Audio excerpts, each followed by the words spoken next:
성경 본문 요한복음 13장 34절에서 35절 되겠습니다. 제가 봉독드리도록 하겠습니다. 새 계명을 너희에게 주노니 서로 사랑하라. 내가 너희를 사랑한 것 같이 너희도 서로 사랑하라. 너희가 서로 사랑하면 이로써 모든 사람이 너희가 내 제자인 줄 알리라. 아멘. 찬양이 없죠? 예, 죄송합니다. 오늘 제가 나누고 싶은 이야기는, 이 말씀은 저희 신앙의 근본 내용 중 하나입니다. 저희가 교회를 다니고 교회 생활을 하면 자주 듣는 말인데요, 바로 사랑입니다. 이 사랑의 메시지는 저희 기독교에 있어서 굉장히 중요한 이 영원한 메시지로서 받아들여지고 있습니다. 오늘 주님께서는 이렇게 말씀하시죠. 새 계명을 주니 바로 그것이 너 서로 사랑하라. 내가 너희를 사랑한 것 같이 너희도 서로 사랑하라. 너희가 서로 사랑하면 모든 이로 하여금 너희가 내 제자인 줄 알리라. 굉장히 재미있는 점은 이 구절에서 예수님께서는 사랑이라는 것을 단순히 저희의 선택 사항이라던가 뭔가 이제 좀 달콤한 제안 같은 그런 방식으로 이제 주신 것이 아니라 저희의 의무로서, 계명으로서 저희에게 주시게 됩니다. 이 사랑의 본질 자체는 구약에서도 등장했던 개념으로, 어떻게 보면 예수님께서 이 사랑에 대해 말씀하신 것이 완전 새롭다고 볼 수는 없지만, 그 예수님 그 사랑의 크기와 그 영향력적인 면에서 굉장히 특별하다는 것을 저희가 알 수 있습니다. 그렇다면 이제 저희가 한 가지 질문을 해야 합니다. 사랑이란 무엇인가요? 여기 계신 모든 분들께서 살아가시면서 어떤 형태든 사랑을 경험해 보셨다고 믿습니다. 부모님께 사랑을 받으셨고, 또 배우자와 그 사랑을 나눴고, 또 이 사랑을 당신의 자녀들에게 베푸신 분도 계실 것입니다. 그뿐만 아니라 잠깐의 이제 젊었을 적 사랑을 나눴던 애인이 있었을 수도 있고, 혹은 뭔가 이제 영상이라던가 아니면은 저런 안 좋은 소식을 들으면서 이 재앙이라던가 다른 곳에 일어나는 이 홍수 같은 것을 보면서 인류애라는 사랑을 느껴질 수도 있습니다. 그뿐만 아니라 저희는 살면서 굉장히 다양한 형태의 사랑을 또 보고 듣고 경험합니다. 내가 직접 경험한 것이 아니더라도 이 세상의 모든 사람들, 어디에 있든, 미국이든 한국이든 캐나다에 살든 우간다에 살든 인도에 살든 프랑스에 살든, 심지어 우주 국제정거장에서까지도 인간이 있다면 그곳에서는 사랑이 있습니다. 또 사랑은 굉장히 많은 미디어 매체에서도 나타납니다. TV쇼, 드라마, 영화, 라디오 토크쇼, 음악, 책, 혹은 저희가 이제 친구와 이제 가끔씩 하는 가벼운 잡담 속에서도 저희는 사랑에 대해 이야기하고 나누게 됩니다. 하지만 저희가 어떻게 보면 이 사랑이 무엇인가 라고 딱 한마디로 정의하기는 굉장히 힘든 것 같습니다. 이 사랑이란 것이 굉장히 복잡하고 너무나도 넓은 범위를 소화하고 있기 때문입니다. 그렇다면 그 사랑이란 것은 단순히 애정의 좀 더 깊은 단계라고 저희가 봐야 할까요? 만약에 이게 개인적 그런 애정의 깊은 단계라면 이 인류애와 같이 거대한 형태의 사랑은 저희가 어떻게 설명해야 하는 것일까요? 혹은 이 사랑이란 것이 그렇게 거대하다면 어떻게 이렇게나 개인적으로 저희가 이 사랑을 받아들일 수 있는 걸까요? 그럼 다시 오늘 본문으로 돌아가서 생각을 해보겠습니다. 오늘 예수님께서는 사랑에 대해서 여러 번 반복해서 말씀하십니다. 그리고 이 사랑은 이 성경의 핵심 주제 중에 하나입니다. 성경은 사랑에 관해서 굉장히 많은 내용을 다루고 있습니다. 성경 또한 이 사랑이란 것을 단순한 한 가지 형태로서 정의하진 않습니다. 아가서에서 나오는 이 단순한 남녀의 애욕부터 이 부모와 자식 간의 사랑, 친구 사이의 사랑, 인간과 하나님과의 사랑 등등 여러 가지 사랑의 형태가 나타남을 저희가 볼 수 있습니다. 이렇게 다양한 형태의 사랑이라는 것이 존재하는 이유는 어쩌면 이 사랑이라는 것 자체가 하나님께서 인간에게 직접 부어주신 그러한 특별한 감정이기 때문일 것입니다. 단순히 이것은 이것이다, 이것은 저것이다 같이 말할 수 없은 것입니다. 대신에 성경은 이야기나 교훈, 계명을 통해서 하나님이 원하시는 다양한 사랑의 모습을 그려내고 있다는 것을 저희가 봅니다. 그리고 그 사랑은 예수 그리스도의 모습에서 완전하게 나오는 것을 저희가 봅니다. 요한일서 4장 8절에서는 딱 이렇게 말합니다. 하나님은 사랑이시다. 문자 그대로 하나님이 사랑이다 라는 것은 분명히 아니겠죠. 이것은 하나님의 본질적 특성 중 하나가 사랑이라는 것을 저희에게 말해주고 있는 것입니다. 그리고 이 사랑의 특성은 고린도전서 13장 4장 7절에서 바울이 이렇게 묘사합니다. 사랑은 오래 참고 사랑은 온유하며 투기하는 자가 되지 아니하며 사랑은 자랑하지 아니하며 교만하지 아니하며 무리에 행치 아니하며 자기의 유익을 굳지 아니하며 성내지 아니하며 악한 것을 생각지 아니하며 불의를 기뻐하지 아니하며 진리와 함께 기뻐하고 모든 것을 참으며 모든 것을 믿으며 모든 것을 바라며 모든 것을 견디느니라. 이 내용을 보시면 두 가지 상반되는 모습으로서 이 하나님께서 사랑에 대해 설명하는 것을 볼 수 있습니다. 먼저 사랑과 같은 방향성을 가지는 특성은 온유함, 진리와 함께 기뻐함, 그리고 믿음과 견고함이 있습니다. 그리고 이러한 특징의 설명은 이 예수님에 대한 설명과 일치하는 것을 저희가 알 수 있습니다. 예수님께서는 온유하셨습니다.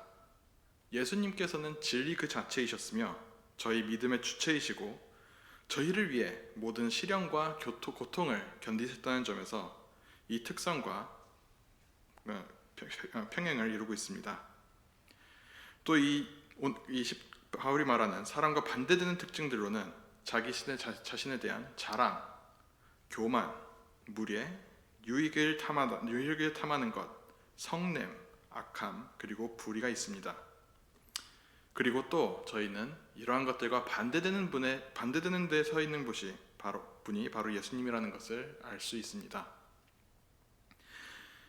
그렇기에 요한 1서에서 하나님은 사랑이시다라는 표현이 하나님에 대한 굉장히 정확한 표현임을 저희가 알 수 있는 것입니다.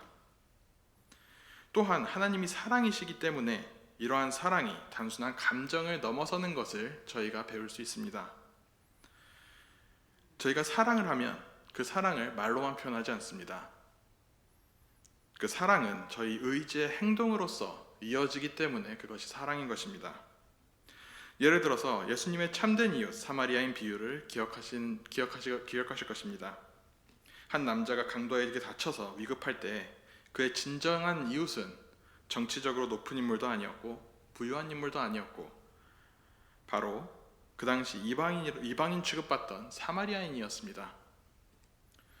이러한 비유를 통해 예수님께서는 사랑에 대해 설명하셨으며 그 끝에 그 사랑을 직접 행동으로 보여주셨습니다. 요한복음 3장 16절 유명한 구절이죠. 여기서 하나님의 사랑을 희생적으로 묘사하는 것을 저희가 봅니다. 하나님이 세상을 이처럼 사랑하사 독생자를 주셨으니 이는 저를 믿는 자마다 멸망치 않고 영생을 얻게 하려 하심이니라.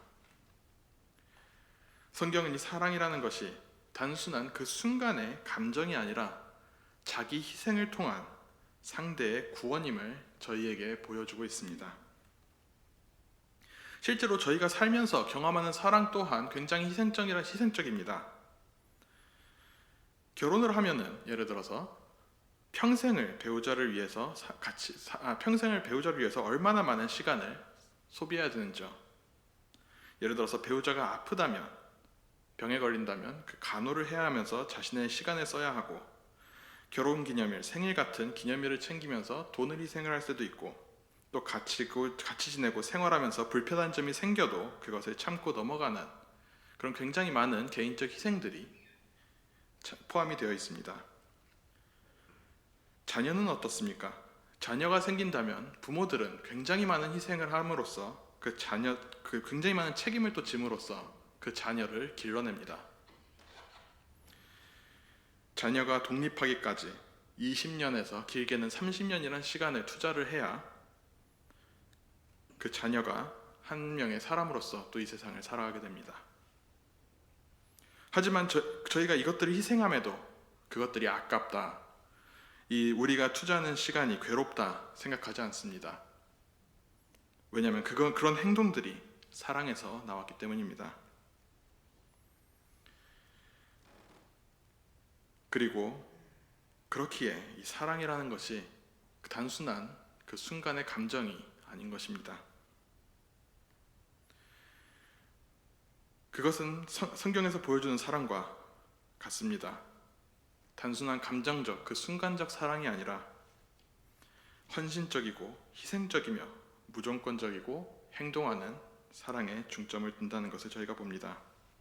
구약에서 이스라엘에 대한 하나님의 언약을 통한 사랑부터 신약에서 말씀하시는 그리스도의 스스로의 희생적 사랑에 이르기까지 성경 전체는 이 사랑이라는 것이 하나님의 중심된 속성이며 그를 믿는 이들의 삶에서도 그렇기에 이 사랑이 중심이 되어야 한다는 것을 저희에게 외치고 있습니다.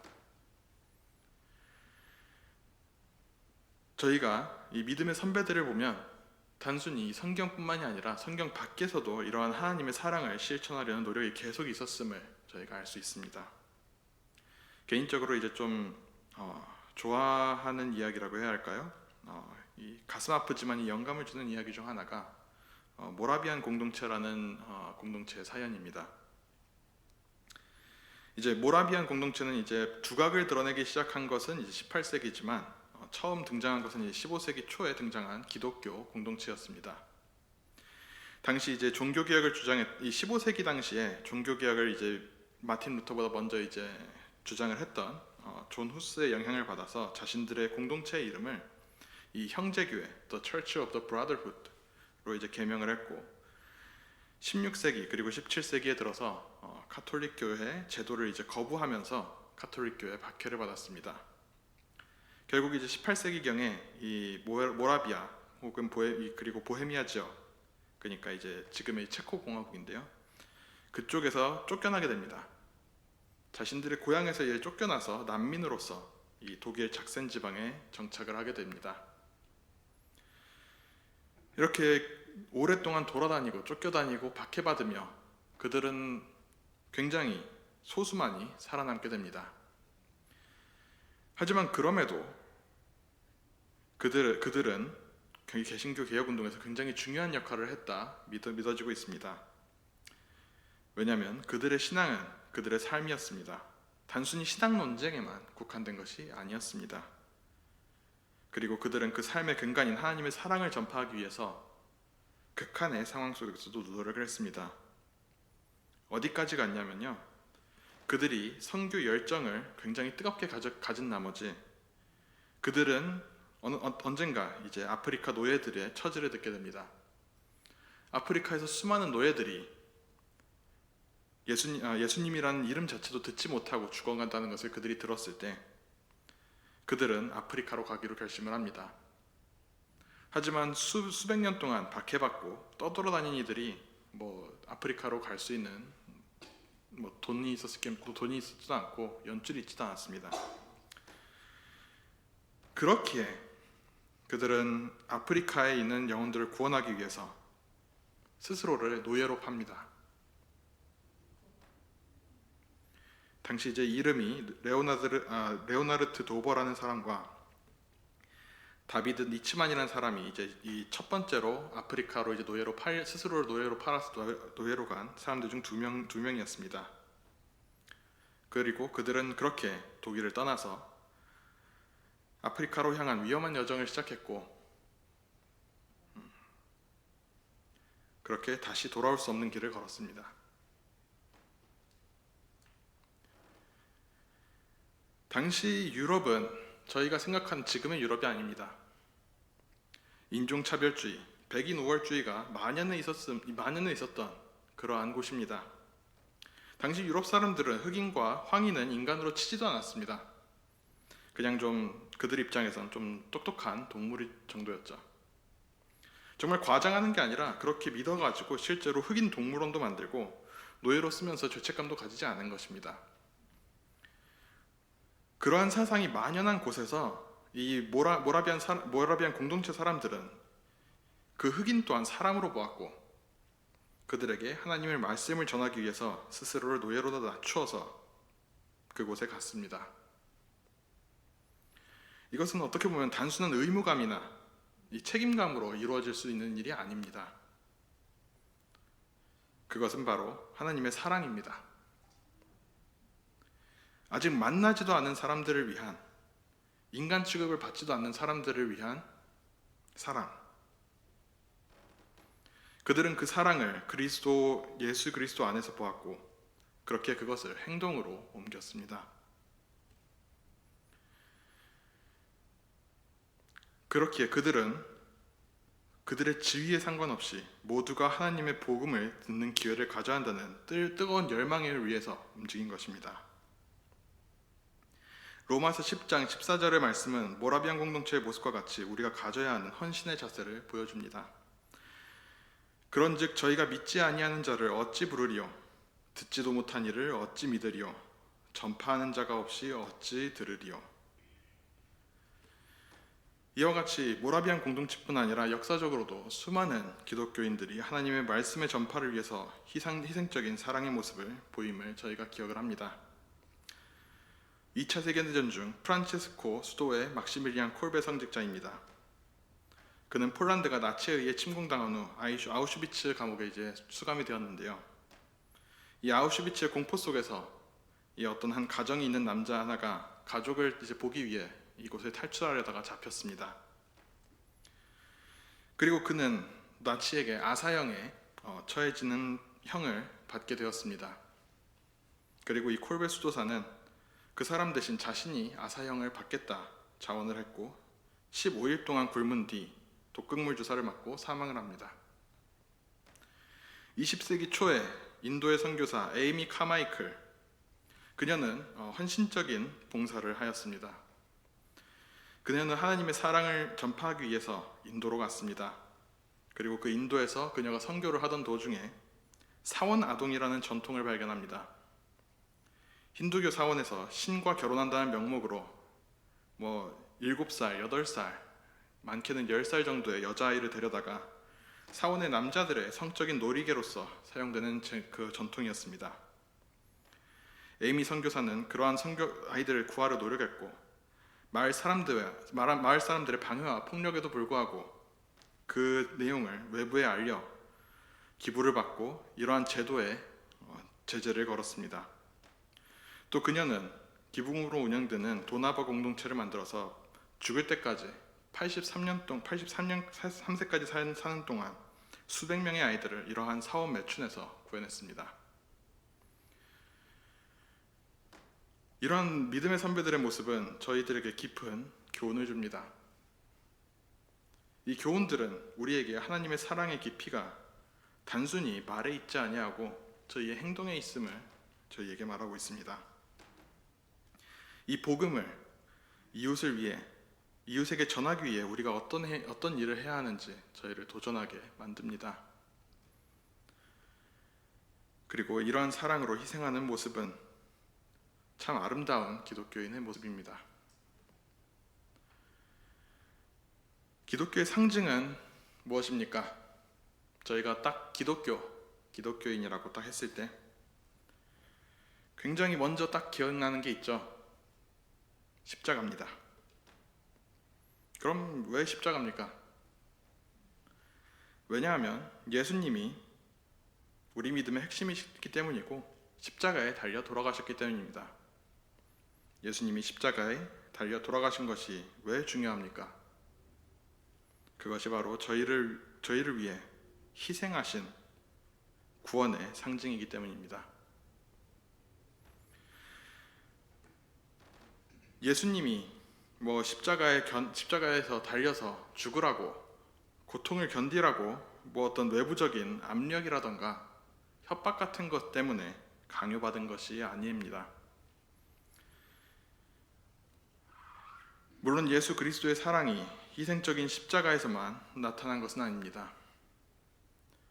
왕 중에 왕이심에도 불구하고 초라한 구유에서 태어나셔서 항상 타인을 먼저 생각하셨습니다.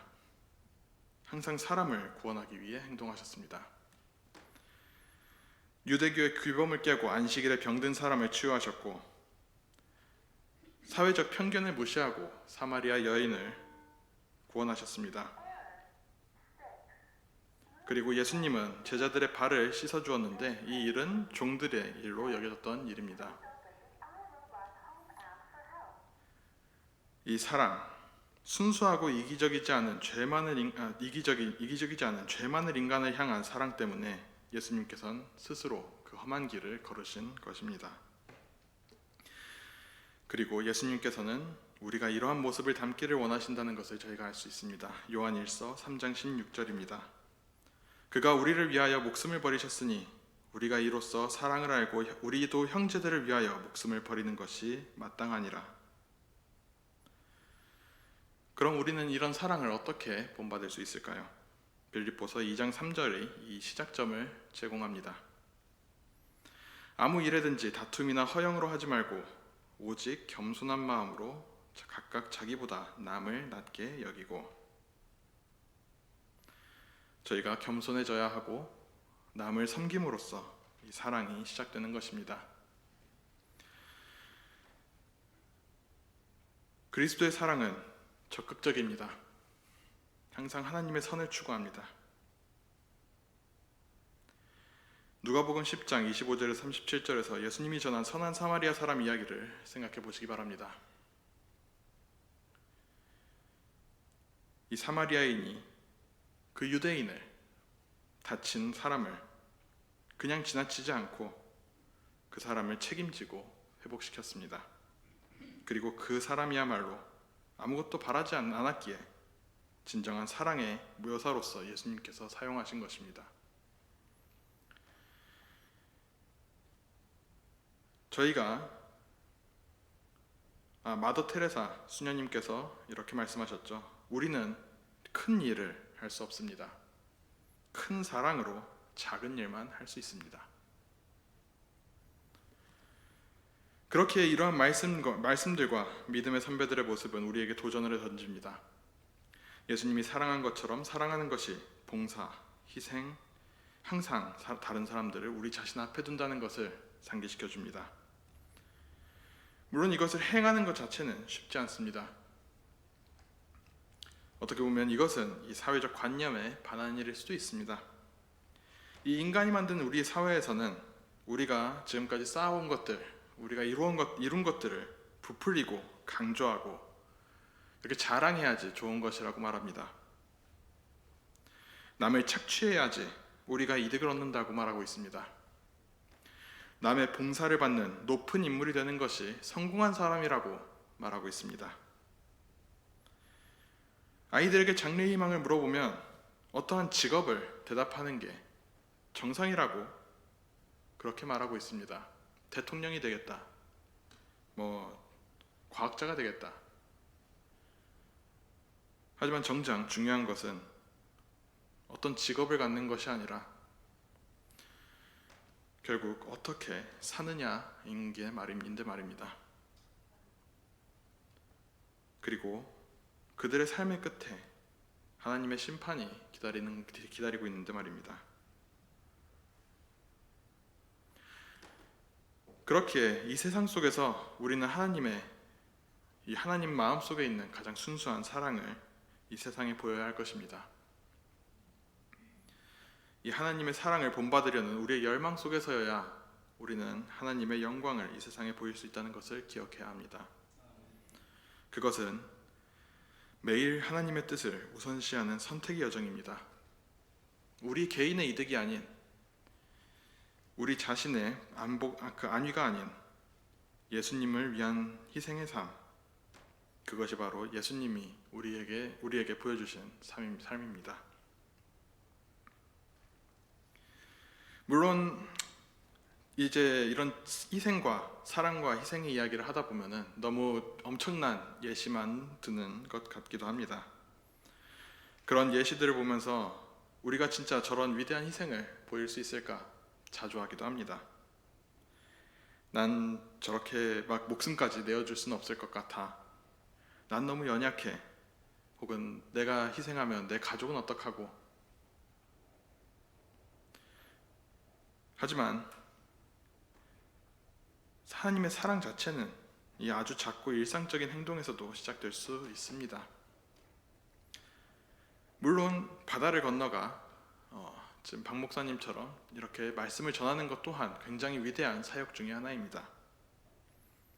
하지만 그렇다고 해서 내가 바다를 건너가지 못했다고 해서 내가 저 원주민들한테 하나님의 사랑을 전하지 못한다고 해서 내가 이 하나님의 사랑을 전파할 수 없는 것은 아닙니다.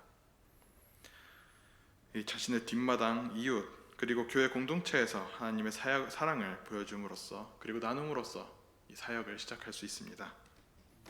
야고보서 2장 15절 16절에서 이 예시를 하나 제시합니다. 만일 형제나 자매가 헐벗고 일용할 양식이 없는데 너희 중에 누구든지 그에게 이르되 평안히 가라 더욱게 하라 배부르게 하라 하며 그 몸에 쓸 것을 주지 아니하면 무슨 이익이 있으리요.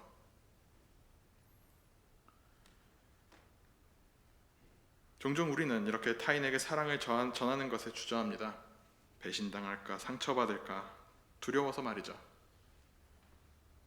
하지만 이러한 진정한 하나님의 사랑은 우리에게 이러한 상처와 배신조차 넘어서게 만듭니다. 골로새서 3장 13절입니다. 누가 네게 혐의가 있거늘 서로 용납하여 피차 용서하되 주께서 너희를 용서하신 것과 같이 너희도 그러하고. 그리고 또 저희 주변에 있는 이러한 상처받은 성도들, 배신당한 성도들을 돕는 것 또한 우리의 일입니다. 데살로니가전서 5장 11절입니다. 서로 그러므로 피차 권면하고 피차 덕을 세우기를 너희가 하는 것 같이 하라. 이것은 어떻게 보면 이렇게 주변 성도들에게 관심을 가져주는 것, 사랑을 나누는 것, 그 모든 것이 하나님의 일일 수 있는 것입니다. 결론적으로 하나님의 사랑은 단순히 어떤 거대한 제스처에 관한 것뿐만은 아닙니다. 이것은 어떻게 보면 일관된 일상적인 친절, 그런 일상적인 이해 행동, 그런 것도 하나님의 사랑을 보여주는 것에 포함이 될 수 있습니다.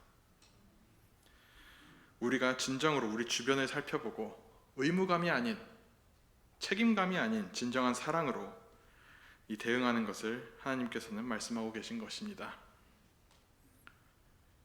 그러므로 작게 시작해도 되지만 가장 중요한 것은 지금 시작하는 것입니다. 우리 사랑하는 성도들, 하나님께서 사랑하는 성도들의 부름은 명확합니다. 우리 예수님이 우리를 사랑하셨던 것처럼 열정적으로, 깊게, 그리고 희생적으로 우리 주변을 사랑해야 할 것입니다. 사랑을 우리 깃발로서 이를 절실히 필요로 하는 이 세상에 보여주시기 바랍니다. 저희가 보여주는 이 사랑을 통해서 이 세상은 우리가 예수님의 제자임을 보게 될 것입니다. 기도드리겠습니다. 주님, 매일이 전쟁터 같을 수 있습니다. 영적으로 흔들리는 매 순간이 가끔은 너무 벅차고 가끔은 너무나도 힘들어 쓰러질 것만 같습니다. 하지만 주님, 저희는 주님의 자녀이자 주님의 종으로서 들렸습니다. 주님께 선택받았습니다. 이 세상에 빛과 소금으로서 주의 군병 되어서 그 사랑의 빛을 높이 올리는 그런 거로 주님의 영광을 이 세상에 널리 퍼칠 수 있는 그러한 충실한 종이 될 수 있도록 저희를 이끌어 주시기 바랍니다. 주님, 비록 저희가 부족하나 저희가 항상 죄에 휩쓸리고 유혹받으나 주님이 함께 하시면 그 무엇도 저희를 무너뜨릴 수 없음을 저희가 기억합니다. 그리고 주님, 저희가 어디에 있든지 무엇을 하든지 주님의 뜻을, 주님의 사랑을 전할 수 있는 그러한 주의 종으로서 들어서 주시기 바랍니다.